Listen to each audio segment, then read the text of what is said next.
So last week I talked about all the upcoming DreamWorks movies, and that video did very well, so we're doing it again, and this time we're talking about all the summer animated movies. Because, oh my god, summer is stacked with animated movies that honestly, living next to a movie theater is a good financial decision right now. But there are so many movies we have to talk about this week, and honestly, I cannot wait to see all of them. So before we even start, make sure to like, comment, and subscribe, and honestly, let's get into everything. And starting off next week, we have Spider-Man Across the Spider-Verse. Now, Spider-Man Into the Spider-Verse, because people are saying that Spider-Man Across the Spider-Verse's box office is gonna be not as great as the first movie, and that is a complete lie. The only reason why Spider-Man Into the Spider-Verse, kind of didn't do as well as Sony had hoped was because it was kind of under the bus, honestly. Nobody knew this movie was going to be as good as it was, and it was the first Spider-Man animated film to be put in theaters, and its animation style was so different. But as soon as the movie dropped on Netflix, everything changed. The whole grand scope of Miles Morales was going to change forever. After that, Miles Morales became a mainstream Marvel character that people have been clamoring for years now, ever since that movie released. People want him in live action too. People have been making all these theories about what's gonna happen in the next movie, and we finally are literally under 7 days away from this movie releasing. And if you think I'm gonna be going to the movie in a Miles Morales suit, you're absolutely right. And honestly, I just can't wait for this movie because it's bringing all the Spider people together. Spider people we haven't even heard of are coming to fruition. Like, did you know there was a cat Spider-Man and even a freaking T-Rex Spider-Man? That was never, ever, I don't think anyone's ever heard of that. And also, there's tons of other cool characters like Spider-Woman, Spider-Man India, and obviously there's Insomniac Spider-Man lurking around there somewhere. We'll see if he has voice lines, that'll be pretty interesting. But the main highlights of the film are definitely going to be this new story regarding Miles Morales, and how he's being thrown into this spider society, and Spider-Man 2099 is pissed for something. In all these trailers, they just haven't explained why Spider-Man 2099 is so pissed at Miles. Miles must have done something, but in every single freaking promotional art for Spider-Man Across the Spider-Verse, it's Spider-Man 2099 chasing this man. Even in freaking Fortnite, there's literally, Spider-Man 29 is chasing Miles Morales. So honestly, we're gonna figure out what's going on in the next movie, and this is the longest animated film to be put in theaters in a while. It's a whopping 2 hours and 21 minutes. That's surprising, and really shows that Sony's stepping up their game for where animation can go, and they don't have to stick with the normal 1 hour and 40 minute, 1 hour and 30 minute formula. This is the longest animated film in a while, and I can tell the story is going to be fleshed out.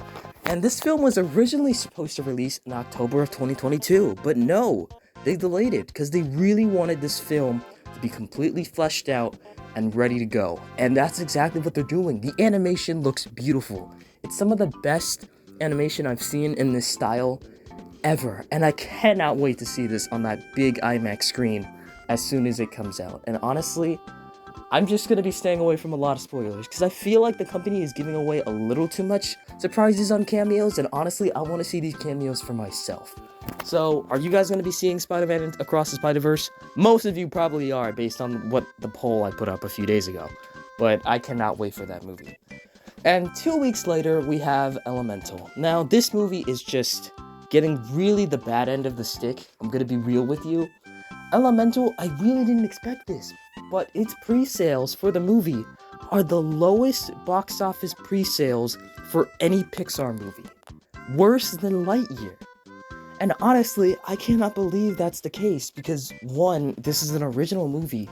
2, the story looks beautiful. I mean, not the story. The world looks beautiful. It reminds me of Zootopia. And honestly, I'm gonna go see it. But I get the reason why people are in the previews going, oh, I need to see this. Because the story's kind of basic and you've seen it in other movies before. And it's really just, a lot of the jokes are just on the nose. And you're like, aha, very funny.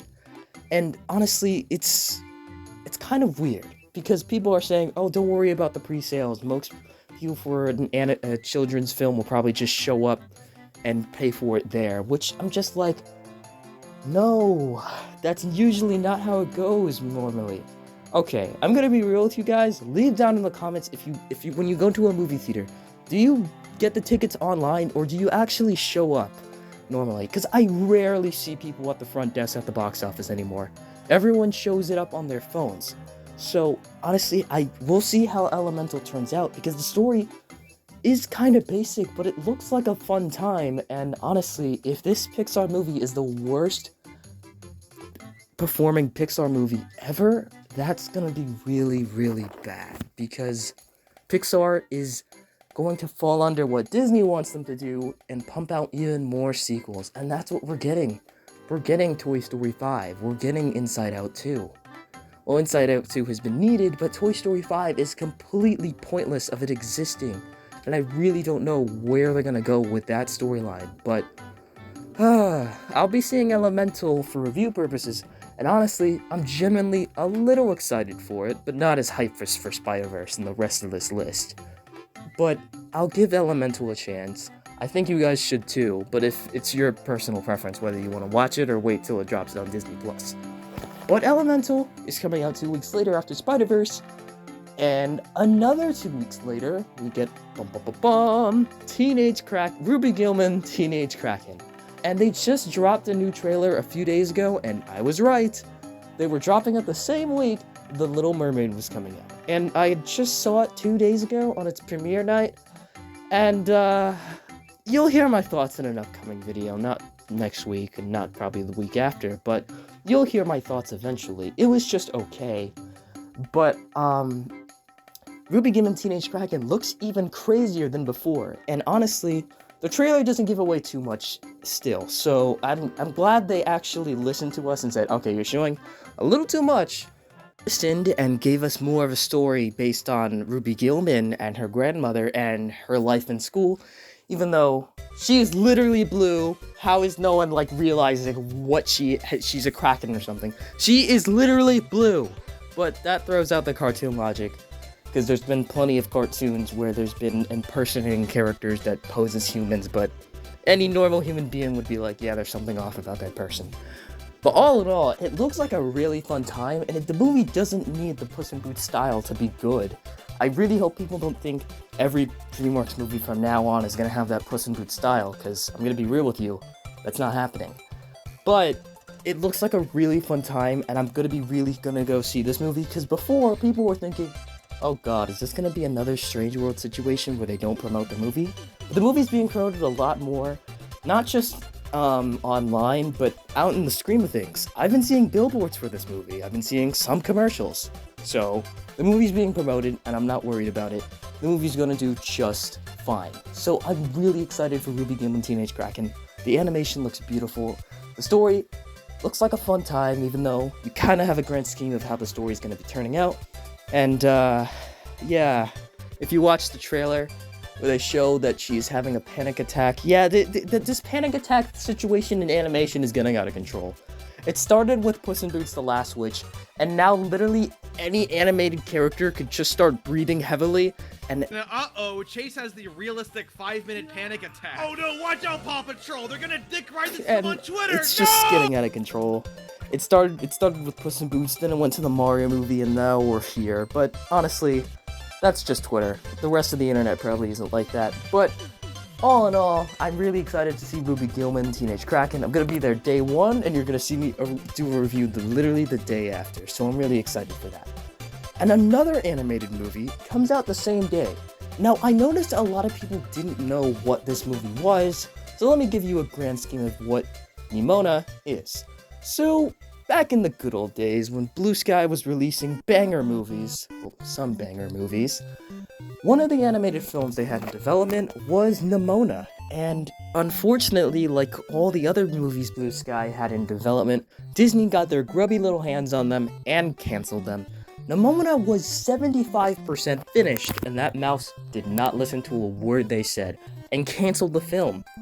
But The rights to the film moved over to Netflix, and thank God they did, and they were able to finish the movie. And the movie looks beautiful. This is another movie based off of a book series that I'm starting to see a lot of people have come out and said they really love these books. I haven't read the books before, but the main character seems devilish in literally every single promotional art they give for the movie. But the trailer looks really good, the animation looks stunning, she's like a shapeshifter. And I don't honestly know what the story's going to be, but honestly, I won't read the books, I'll just want to be surprised myself. The film releases June 30th, the same day as Ruby Gilman Teenage Kraken. You'll see me review the movie, but probably not the same day as I review Ruby Gilman. But I'm honestly excited for this movie. I'm definitely going to be checking it out on Netflix, and it really doesn't hurt anybody, because honestly, the majority of people have Netflix, so maybe give it a watch. I'll definitely be watching it. And July starting off is a little bland. I mean, starting off July, Ruby Gilman is gonna be, because it comes out literally the day before July starts, so that's gonna be the main animated movie of July. And regarding animated films, there's nothing really releasing in theaters, but there is one more animated movie releasing on Netflix that comes out right at the end of the month. And that is... some people will like this, some people won't. But we have Miraculous Ladybug and Cat Noir, the movie. Now, I've seen this show so many times on Disney Channel, I haven't really tuned into it most of the time, but I do know this show has a massive fan base. And when I heard it was getting a movie, I was like, yeah, I was expecting this. This was going to happen eventually. And it was supposed to release in theaters, but Netflix grabbed the rights to it because it released in theaters in France, but it looks like it's going to be releasing on Netflix once again. It's releasing on July 28th.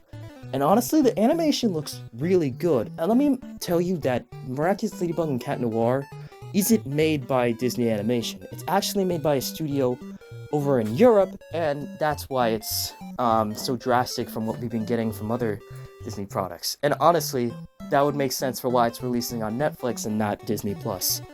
But the animation looks beautiful. I mean, it's still a superhero story, so we'll see how it turns out. It seems like it's the origin story of Miraculous Ladybug, and honestly, I'm probably gonna go check it out. I'll see how it turns out, because I really haven't watched that much Miraculous Ladybug, and at least it's an origin story, so I'm not gonna be thrown into things without understanding what's going on. So it looks like a really fun time, and I'll definitely be checking it out, and probably reviewing it sometime. I'll see when I'll review it, but that seems like that's it for July.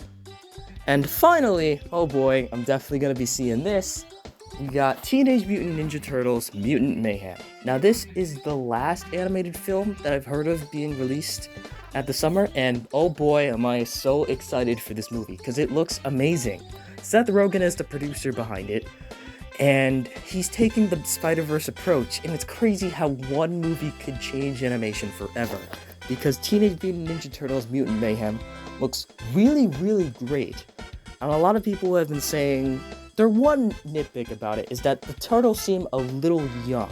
And that's actually the point. Seth Rogen kind of wants to do a trilogy of these movies, and this is the very beginning. We've never really seen the turtles as, younger, really young preteens. So that's what the movie is taking, that basic approach.